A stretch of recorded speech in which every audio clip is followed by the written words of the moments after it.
Mamata Bandyopadhyay UPA আমলে ছিলেন সরকারে, সেই সময় কেন্দ্র সরকারের কাছ থেকে মমতা বন্দ্যোপাধ্যায়ের যে যার অংশ ছিলেন পশ্চিমবঙ্গ কত টাকা পেত, আর আমাদের নরেন্দ্র মোদীর সময় যখন মমতা বন্দ্যোপাধ্যায় স্বয়ং মুখ্যমন্ত্রী পশ্চিমবঙ্গে, কত টাকা কেন্দ্র সরকারের কাছ থেকে রাজ্য সরকারের কাছে গেছে বা যায় তা বলতে পারবেন।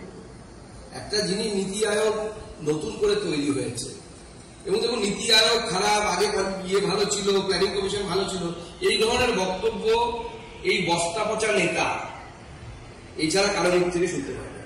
মুখ্যমন্ত্রী ওই কোথায় 2006 সালের বুদ্ধদেব ভট্টাচার্যের প্রতিষ্ঠা করা শিল্প, সেখানে গিয়ে আবার শিল্প প্রতিষ্ঠা করছে, আর সৌরভ গাঙ্গুলিকে শিল্পপতি বানিয়ে নিয়ে ঘুরে বেড়াতে হচ্ছে।